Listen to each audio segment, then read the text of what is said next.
Ram is 8 more than twice the age of Rahim. Find their present ages. कुछ याद आया? Ninth में थे ऐसे सम। इसी को हम कहते हैं वर्ड प्रॉब्लम्स। कैसे इसमें अज्यूम करते हैं, कैसे इसको हम इक्वेशंस बनाते हैं, क्या क्या टेंथ में है, यही सब हम देखने वाले हैं। नमस्कार बच्चों, आज हम स्टार्ट करने जा रहे हैं एक्सरसाइज 1.5 जो टोटल वर्ड प्रॉब्लम्स का संसार है। आपने ढेर सारे प्रॉब्लम्स देख लिए हैं, तो थोड़ा एक्सरसाइज स्टार्ट करने से पहले आपको थोड़ी इसकी स्ट्रैटेजी में बता देता हूँ कि हम क्या करेंगे, कैसे डिसाइड करेंगे, कैसे हम वेरिएबल्स को मानेंगे। इस सम को आप अगर आप देखें तो यहाँ पे लिखा है कि Ram is 8 more than twice the age of Rahim, find their present ages. ये जो बच्चों लास्ट लाइन होता है ना किसी भी वर्ड प्रॉब्लम में, तो 99% ऑफ द टाइम में आपको समझ में आ जाएगा कि आपको किसको अज्यूम करना है। अब देयर मतलब कौन हुआ भैया? इसमें देयर का मतलब यहां पे राम और रहीम हुए। तो मुझे क्या करना होगा, क्योंकि चैप्टर है भैया अपना वेरिएबल, टू वेरिएबल वाला, तो टू वेरिएबल से करना है मुझे। तो मैं क्या करूंगा, एक तो राम का एज ले लूंगा x और एक रहीम का एज ले लूंगा y। तो देयर प्रेजेंट एजेस बोला था ना, तो मैं लिखूंगा लेट, अक्सर देखो प्रेजेंट एज माना जाता है हमेशा, let present age of Ram be x years, और उसके बाद present age of Rahim be y years। ये आप जरूर बताओ कि ईयर्स में ले रहे हो, किलोमीटर ले रहे हो, क्या कर रहे हो, वो सब लिखने का। अच्छा, ये तो हो गया कि अज्यूम क्या करें। अब कंडीशन कैसे बनाएं, ठीक है, कंडीशन के बारे में थोड़ी देर में बताता हूं। थोड़ा देखो कि क्या क्या रूल आपको फॉलो करना है। छोटा सा एक मैंने कोशिश की है कि आपको पूरे चैप्टर में क्या क्या लग रहा है उसका एक छोटा सा आपको यहाँ पे दे दूं मैं। अगर आपको कहीं is, was, were, will be ऐसा कुछ दिखा तो उसकी जगह पे आप लगा देना इक्वल। अगर आपको मोर देन दिखता है, ग्रेटर देन दिखता है या एक्सीड दिखता है तो भैया इक्वेशन लिख के थोड़ा सा स्पेस दो और प्लस लगा दो। कैसे लगाएंगे, क्या करेंगे देखते हैं। लेस देन रहा तो माइनस लगा दो, सम ऑफ टू नंबर्स रहा तो ऐसे आएगा x plus y, difference of two number रहा तो ऐसे आएगा माइनस में आएगा। कहीं ट्वाइस लिखा है, थ्राइस लिखा है, या समझो 5 गुना, 6 गुना, 7 गुना लिखा है या गुणा लिखा है तो ऐसे केसेस में मल्टीप्लिकेशन आता है। तो इन बातों को ध्यान में रखते हुए आइए समझते हैं कि क्या है। फिर से पढ़ता हूं मैं, क्या बोल रहा है। राम, राम का मतलब क्या हुआ बच्चों, x। इज, इसका मतलब हुआ इक्वल। 8 मोर, जब आपको मोर दिखेगा तो स्पेस छोड़ के प्लस लगाना है, तो थोड़ा जगह में छोड़ देता हूं और प्लस लगा देता हूं, ठीक है। राम इज 8 मोर, 8 मोर था ना तो प्लस 8 लिखता हूं मैं, 8 more than twice the age of Rahim. अब रहीम का एज कितना था, y, ट्वाइस का मतलब 2 गुना, तो ये हुआ 2 गुना। तो इस तरह से इक्वेशन बन गया। 9th में और 8th में आप थोड़ा इसका प्रैक्टिस कर चुके हो, बहुत ज़्यादा डिफिकल्टी आपको नहीं आएगी। पर ऐसे हम स्ट्रेटजी करते हैं, मतलब ये रूल्स आप ऐसे एकदम हार्ड एंड फास्ट ऐसे लर्न करके मत रखो, पर कभी डाउट हुआ तो प्लीज़ ये वाला सेक्शन थोड़ा सा याद करने की कोशिश करना, आपको बहुत हेल्प मिलेगी, ठीक है। कुछ फॉर्मूले आप याद रखिए, जैसे एरिया ऑफ रेक्टेंगल, आयत का क्षेत्रफल, लंबाई गुणे चौड़ाई, लेंथ इनटू ब्रेड। आयत का परिमिति, परिमिति मतलब borders, 2 bracket length plus bread. एक स्पीड वाला सम भी आएगा जिसका मतलब होता है डिस्टेंस अपॉन टाइम, ओके। तो आइए, टोटल 6 सम है, 6 में से हम लोग कुछ 3 या 4 सम देख लेते हैं जो कि इजी कैटेगरी में आते हैं, 3 मार्क्स की कैटेगरी में आते हैं। तो देखिए पहला ही सम क्या कहता है, पहला सम कहता है 2 नंबर्स डिफर बाय 3। पूरा पढ़ दो सम को, टाइम लगाया करो। The sum of twice the smaller number and thrice the greater number is 19, find the numbers. क्या फाइंड करना है, नंबर्स फाइंड करना है। नंबर्स कैसे हैं, एक स्मॉलर है और एक ग्रेटर है।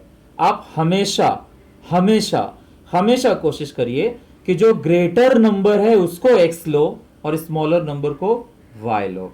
अब ये मैं ऐसा कह रहा हूं हमेशा, मैं ये कंपलसरी नहीं कह रहा हूं, आप चाहो तो उल्टा भी ले सकते हो, लेकिन फायदा क्या होगा ये मैं आपको समझाता हूं।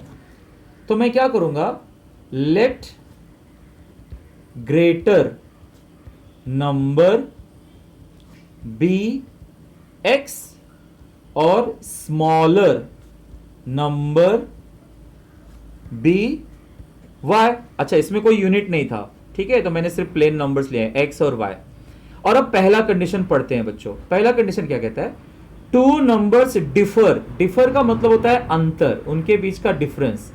तो आप सिंपल बता पाओगे ना कि बड़ा माइनस छोटा। अगर आप यही उल्टा लेते तो आप लिखते y माइनस एक्स, जो देखने में उतना अच्छा नहीं लगता।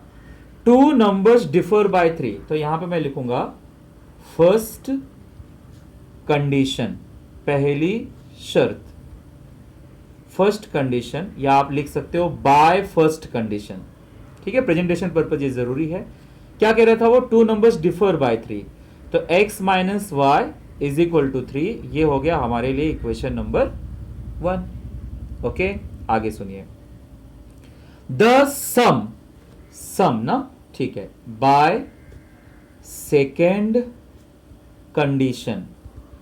सेकेंड कंडीशन क्या कहता है, द सम मतलब प्लस आने वाला है कहीं पर, done, twice the smaller number. अब ये स्मॉलर नंबर क्या है, इसमें y है, तो स्मॉलर नंबर का twice, the sum of twice the smaller number, छोटे नंबर का 2 गुना, एंड थ्राइस, थ्राइस मतलब होता है 3 गुना, द ग्रेटर नंबर, जो ग्रेटर नंबर है उसका 3 गुना, इज यानी कि इक्वल 19, ये हुआ 19, ये बन गया आपका इक्वेशन नंबर 2। देखा आपने, रीड करते जाइए, एक एक चीज का मतलब निकालते जाइए, यू आर डन। अब इसके बाद कैसे सॉल्व करते हैं, ये आपके लिए पुरानी बात है। आपको पता है कि किसी y को या x को आप इक्वल करते हो, इसको एलिमिनेट करते हो, करो वही काम। जैसे यहाँ पे y दिख रहा है 2 है, यहाँ पर y के साथ कुछ नहीं है, तो मल्टीप्लाई, पुराना सिस्टम बच्चों जो आपने एक्सरसाइज 1 में सीखा हुआ है। तो मैं लिखूंगा मल्टीप्लाई इक्वेशन 1 बाय 2, तो हो जाएगा 2x माइनस 2y, 2 3 जा 6, इक्वेशन नंबर 3। अब आप देखते हैं कि ये प्लस 2y है, माइनस 2y है, ऐड करना पड़ेगा। आप लिखेंगे एडिंग इक्वेशन 2 एंड 3 विथ 2 क्या है, 3x plus 2y is equal to 19, 2x minus 2y is equal to 6, equation number 2, equation number 3। सिर्फ क्या करिए, जब आप सब ऐड कर रहे हो ना, तो ये ऐड कैंसिल हुआ, 3 2 5x, ये हुआ 25, x is equal to 25 upon 5, तो x इज इक्वल टू हुआ 5 5 से 25, यानी कि x हुआ 5। अब क्या करते हैं आप, x का वैल्यू किसी में रख देते हैं, चलो रख देते हैं, place x is equal to 5 in equation 1। चलो इक्वेशन 1 क्या है भैया, x minus y is equal to 3, equation number 1, 5 minus y is equal to 3, 5 minus 3 is equal to y, यानी कि 5 में से 3 गया, कितना बचा, बचा 2, यानी y इज इक्वल टू हुआ 2। लास्ट में आप आंसर जरूर लिखेंगे, देयरफॉर ग्रेटर नंबर ना, ग्रेटर नंबर जो कि था हमारा x, वो कितना है 5, और स्मॉलर नंबर जो कि था y, वो है 2। अगर आप ये लास्ट में आंसर नहीं लिखते हो ना बच्चों, तो आपके हाफ मार्क्स कट हो जाएंगे। अगर 3 मार्क्स का समय तो आपको 2.5 या 2 मार्क्स मिलेंगे। तो सबसे ज्यादा इंपॉर्टेंट था इसमें इक्वेशन बनाना। इक्वेशन बनाने के बाद कैसे सॉल्व करते हैं ये आप ऑलरेडी जानते हैं। बढ़ते हैं नेक्स्ट सम की तरफ। क्वेश्चन नंबर 2 बच्चों एक एक्टिविटी की तरह दिया हुआ है। यहां पर एक रेक्टेंगल बना हुआ है और उसके अंदर लिखा हुआ है आई एम अ रेक्टेंगल, मैं आयत हूं। उसके बाद वो कुछ भी नहीं लिखता, उसके बाद लिखता है कि ऐसी ऐसी बातें हैं। तो आप find the values of x and y, find the perimeter and area, ये सब कुछ फाइंड आउट करने बोल रहा है। तो इसका मतलब आपको खुद ही पहचाना है। अच्छा, रेक्टेंगल के बारे में आप क्या जानते हो? आप ये जानते हो कि रेक्टेंगल के ऑपोजिट साइड्स इक्वल होते हैं, ठीक है। तो मैं इसी से शुरुआत करता हूं। मैं लिखता हूं since opposite sides of a rectangle are equal होते हैं। तो इसका मतलब ये हुआ कि ये जो 2y है बच्चों is equal to x plus 4। सही है। इसी को थोड़ा दुरुस्त कर लो पहले। तो मैं लिख सकता हूं क्या कि भैया minus x plus 2y is equal to 4, equation number 1। और दूसरी बात इसको मैं कह सकता हूं, मैं लिख लेता हूं कि क्या लिख लेता हूं मैं लिख लेता हूं 2x plus y plus 8 is equal to 4x minus y. सब कुछ एक साइड कर लो। 2x minus 4x plus y, minus y बच्चों हो गया प्लस वाई, और 8 उस साइड गया तो माइनस 8। 2x में से 4x गया तो कितना बचा? Minus 2x। y plus Y कितना हुआ? 2y is equal to minus 8। Minus 2 common ले लो, x, अच्छा माइनस 2 कॉमन लेते हो तो यहाँ माइनस आ जाएगा, x minus y is equal to minus 8। तो x माइनस वाई क्या होगा? Minus 8 upon minus 2। तो x minus y is equal to क्या आ जाएगा? 2 चौके 8, माइनस माइनस कैंसिल। ये हुआ हमारा इक्वेशन नंबर 2। तो x minus y is equal to हो गया 4, और यहाँ पर हो गया माइनस एक्स प्लस 2y। क्या देखते हो बच्चों?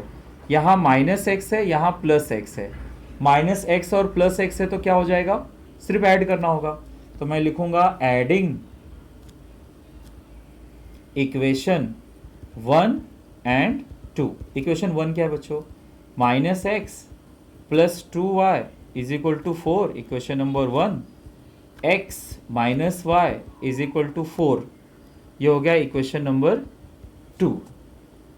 चलिए, तो minus x plus x cut गया, 2y माइनस वाई कितना हो जाएगा बच्चों? सिर्फ y, और ये हो जाएगा 8। जगह तो बची नहीं, कोई बात नहीं, मेरे पास रफ पेपर है और इसी पे मैं कंटिन्यू करता हूं। पहले देखिए y इज इक्वल टू 8 आ गया बच्चों। अब मैं क्या करूंगा? y का वैल्यू किसी में रख दूंगा। चलो मैं सेकेंड में रख देता हूं। Put y is equal to 8 in equation 2। Equation 2 क्या है मेरे पास? x minus y is equal to 4, equation number 2। So x minus 8 is equal to 4, x is equal to 4 plus 8, यानी x इज इक्वल टू आ गया बच्चों 12। अच्छा, मेरा पहला पार्ट हो गया, find the value of x and y। ये हो गया, x फाइंड कर लिया मैंने, y भी फाइंड आउट कर लिया। अब मुझे फाइंड करना है पेरीमीटर। तो भैया पेरीमीटर क्या होता है रेक्टेंगल का? पेरीमीटर होता है 2 ब्रैकेट लेंथ प्लस ब्रेड्थ। अब इसमें लेंथ और ब्रेड्थ क्या है? अगर आप ध्यान से देखें तो ये रहा लेंथ, ये रहा ब्रेड्थ। किसी एक को लेंथ, किसी एक को ब्रेड्थ बोलना है, तो वो मैंने निकाला नहीं। तो पहले हम लोग लेंथ और ब्रेड्थ निकाल लेते हैं। देखिए, पहले लेंथ ले लेता हूँ। लेंथ क्या है? 4x minus y. तो वैल्यू रखो, x का वैल्यू कितना है? 12। y का वैल्यू कितना है? 8। तो 12 चौक 48 माइनस 8, यानी हो गया बच्चों 40। ये हो गया लेंथ। अब ब्रेड्थ, ब्रेड्थ किसी को ले लीजिए, 2y ले लेता हूं मैं। 2y लिया मतलब 2 इंटू 8, तो ये कितना आ जाएगा? 2 8 जा 16। अच्छा, क्या होता अगर मैं इसको ब्रेड्थ ले लेता? तो x प्लस 4 लिखता ना, तो x का वैल्यू 12 है, 12 प्लस 4 16 ही आता बच्चों। तो कोई फर्क नहीं पड़ता, चाहे आप इसको ब्रेड्थ ले लो, चाहे इसको ब्रेड्थ ले लो, लेंथ चाहे इसको ले लो, चाहे इसको ले लो, वैल्यू रखने पर आपको वैल्यू सेम ही आएंगे। यानी ये डिसाइड हो गया कि लेंथ क्या है और ब्रेड्थ क्या है। ये करने के बाद अब हम पेरीमीटर फाइंड आउट कर सकते हैं। तो लेंथ क्या है बच्चों? 40, लेट्स पुट 40, और ब्रेड्थ कितना है? 16, तो ये हो गया 16। 2 ब्रैकेट 40 और 16 कितना हुआ? 56। तो 2 छंग 12, 2 पंचे 10, 11, 112 सेंटीमीटर। ये हो गया पेरीमीटर। और अगला क्वेश्चन था हमारा एरिया। तो एरिया का मतलब होता है लेंथ इंटू ब्रेड्थ। लेंथ कितना है भाई? 40, ब्रेड्थ कितना है? 16, 16 चौक 64, 640 स्क्वायर सेंटीमीटर। तो ये एक अच्छा क्वेश्चन था। इसमें लास्ट में ये हो सकता है कि बच्चे कंफ्यूजन में एक्स और वाई निकाल के एल और बी की जगह पे एक्स और वाई का वैल्यू रख सकते हैं। तो नहीं, पहले आपको लेंथ और ब्रेड्थ फाइंड आउट करना है, फिर आपको इसमें रखना है। सो आई होप ये क्लियर था। ये सम आया तो 4 मार्क्स के लिए आएगा। तो अब बढ़ते हैं अगले सम की तरफ। Question number 3। क्वेश्चन नंबर 3 भी बड़ा अच्छा सम है, ये बोर्ड में सबसे ज़्यादा बार पूछा गया है। Sum of father's age and twice the age of his son is 70। अब दो जन तो आपको मालूम पड़ गए बच्चे कौन है, एक फादर है एक सन है। बड़ा कौन है, फादर है। जैसा कि मैंने बताया जो बड़ा है उसी को आप एक्स मान लो। लास्ट में क्वेश्चन क्या आता है, फाइंड देयर प्रेजेंट एजेस ना। तो पहले मैं पहले कंडीशन के बारे में कम से कम कह देता हूं। क्या कहूंगा मैं, let the present age of father be X years और present age of son be Y years. ये पहले बच्चों अजम्पशन इंपॉर्टेंट है। अब मैं देखता हूं कंडीशन क्या है। बाय फर्स्ट कंडीशन, पहला कंडीशन क्या कहता है, सम यानी कि प्लस, फादर्स एज यानी कि x, and twice the age of his son, जो सन है उसका ट्वाइस, इज 70। ओके, ये हो गया मेरा इक्वेशन नंबर 1। पढ़ते जाओ बनाते जाओ। अच्छा, बाय सेकेंड कंडीशन, जो हिंदी मीडियम के बच्चे हैं ना वो हिंदी में भी सम को पढ़ना, इक्वेशन तो यही बनने वाला है।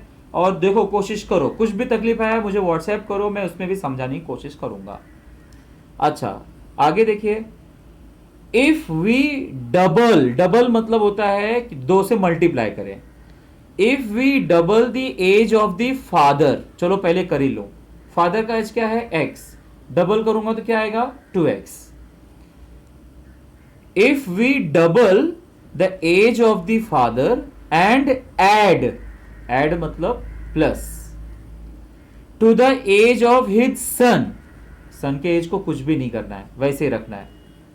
द सम इज 95, तो जो सम है वो होता है 95, इक्वेशन नंबर 2। ठीक है, तो इतने बड़े सम का ये छोटा सा आंसर था। वैसे तो ये स्वैपिंग वाला सम है, आप ऐड सब्ट्रैक्ट ऐड कर सकते हो, पर क्योंकि ये बहुत ज़्यादा इजी है तो आप इसको मल्टीप्लाई करके आसानी से सॉल्व कर सकते हो। क्या करूंगा मैं, y को सेम करने के लिए इसमें 2 से मल्टीप्लाई कर दूंगा। सो मल्टीप्लाई इक्वेशन 2 बाय 2, तो ये हो जाएगा 2 2 ज़ा 4, 2 1 ज़ा 2, 2 पंचे 10, 2 9 18 और 1 19, 190, इक्वेशन नंबर 3। अब बच्चों देखिए ये +2y है, ये भी +2y, दोनों का साइन सेम है तो हम सब्ट्रैक्ट करेंगे। तो सब्ट्रैक्ट इक्वेशन 1 फ्रॉम 3। 3 क्यों भैया, क्योंकि ये बड़ा वो है। 4x + 2y = 190, equation number 3। और बाद में ले लिया मैंने x + 2y = 70, इक्वेशन नंबर 1। चलो सब्ट्रैक्ट करते हैं, ये हो गया minus minus minus, +2y -2y cancel, 4x में से x गया बच्चों 3x, और ये कितना बचेगा 120, x = 120/3, x = 40, तो x का वैल्यू 40 आ गया बच्चों। अगला सम रफ वर्क में कर लेता हूँ मैं। x = 40 आ गया बच्चों, तो मैं क्या करूँगा, किसी में रख दूंगा। चलो फर्स्ट में रख देता हूँ, मैं लिखूंगा पुट x = 40 इन इक्वेशन 1, इन इक्वेशन 1। इक्वेशन 1 क्या है मेरे पास, x + 2y = 70। चलो ये हो गया 40 + 2y = 70, 2y = 70 - 40, 2y = 30, y = 30/2, y = 15। आपको x भी आ गया y भी आ गया। देयरफॉर लास्ट में आंसर लिखना नहीं भूलना है। Present age of father, present age of father कितना हो जाएगा बच्चों, जो कि x ईयर्स था, इसका मतलब 40 ईयर्स, ठीक है। और प्रेजेंट एज ऑफ सन जो कि कितना था y ईयर्स, तो y ईयर्स का मतलब 15 ईयर्स। तो इस तरह से ये सम हो गया है, आप एक नज़र में से आप देख सकते हैं। तो कुल मिला के क्या था, इक्वेशन बनाना बड़ा इंपॉर्टेंट है, फिर वो सॉल्व हो जाता है। क्लासरूम में तो मैं सिर्फ इक्वेशन बना देता हूँ, फिर बच्चों को मोस्टली इक्वेशन सॉल्व करने बोलता हूँ। मुझे पूरी उम्मीद है आप भी ये काम कर सकते थे, पर वीडियो में मैंने सोचा कि पूरा ही सॉल्व करके आपको बता दूं मैं।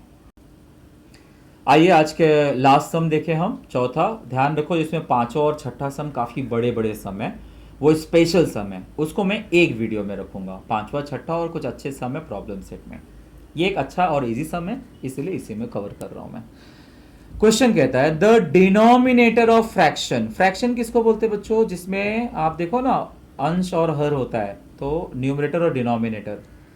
The denominator of fraction is 4 more than twice its numerator. Last में क्वेश्चन क्या कहता है, फाइंड द फ्रैक्शन। तो मैं एक काम करता हूं, let the numerator be x और डिनोमिनेटर बी y। तो देयरफॉर फ्रैक्शन क्या होगा बच्चों, फ्रैक्शन होगा x अपॉन y। तो x अपॉन y आ गया फ्रैक्शन। अब देखिए आप by first condition, by first condition, पहला कंडीशन क्या कहते हैं जरा अच्छे से सुनो। The denominator of fraction, denominator क्या है बच्चों y, मैं लिखूंगा y इज 4 मोर, तो थोड़ा दूरी पे प्लस लिख के 4 लिखूंगा, क्योंकि 4 मोर का मतलब ज्यादा, 4 ज्यादा। Then twice its numerator, numerator क्या है x, तो हो जाएगा 2x, y is equal to 2x plus 4। तो एक साइड ले लूंगा तो क्या हो जाएगा ये -2x plus y is equal to 4, equation number 1। Easy. अब सेकेंड कंडीशन देखिए, by second condition, second condition क्या कहता है, denominator becomes 12 times the numerator, denominator becomes 12 times the numerator if both the numerator and denominator reduced by 6। ये जरा यहां पर मुझे ध्यान देना है।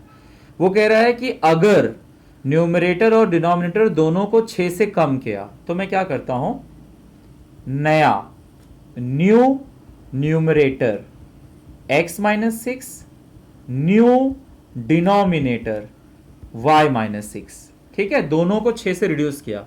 तब कहता है कि जो डिनोमिनेटर है, जो डिनोमिनेटर है y माइनस 6 बिकम्स, यानी कि इक्वल हो जाता है 12 टाइम्स द न्यूमरेटर, ये जो नया वाला न्यूमरेटर है उससे वो 12 टाइम्स ग्रेटर हो जाता है। ओपन कीजिए ब्रैकेट, ये हो जाएगा 12x और 12 छंग 72, सब कुछ एक साइड लेकर आइए, -12x प्लस y, और भैया -6 उस साइड गया तो +6 हो गया, -12x प्लस y, ये हो जाएगा -66, इक्वेशन नंबर 2। ध्यान दीजिए ये भी प्लस y, ये भी प्लस y, मैं सब्ट्रैक्ट कर देता हूँ, ठीक है। सो सब्ट्रैक्ट इक्वेशन 2 फ्रॉम 1, तो 1 क्या है भैया, -2x plus y is equal to 4, equation number 1, -12x plus y is equal to -66, equation number 2। Subtract करना है, थोड़ी दूरी पर लाइन खींचेंगे, प्लस माइनस प्लस, तो प्लस बड़ा नंबर हो गया, +12 -2 कितना हो जाएगा 10, plus y minus y cancel, ये हो गया 66 प्लस 4 यानी कि 70। तो x इज इक्वल टू हुआ बच्चों 70 अपॉन 10, तो ये हो जाएगा 7। तो x इज इक्वल टू 7 आ गया। Now place x is equal to 7 in equation 1। Equation 1 क्या कह रहा है, -2x plus y is equal to 4, -2 into 7 plus y is equal to 4, -14 plus y is equal to 4, y is equal to 4 plus 14, y is equal to 18। तो इस तरह से आपको मालूम पड़ा कि न्यूमरेटर क्या है 7, डिनोमिनेटर क्या है 18। देयरफॉर फ्रैक्शन क्या होगा, फ्रैक्शन में हमेशा न्यूमरेटर ऊपर लिखते हैं और डिनोमिनेटर नीचे लिखते हैं। तो ये हमारा फ्रैक्शन हुआ 7/18। ठीक है, तो बच्चों इतने सम का आप अच्छे से प्रैक्टिस कर डालो। और भी बहुत सारे सम हैं, वर्ड प्रॉब्लम्स बहुत अच्छे अच्छे सम हैं, वो बोर्ड एग्जाम के लिहाज से भी बहुत इंपॉर्टेंट है। 4 मार्क्स के लिए ये सम पूछे जा सकते हैं, छोटे सम 3 मार्क्स के लिए पूछे जा सकते हैं। आज के लिए इतना ही। Thank you so very much.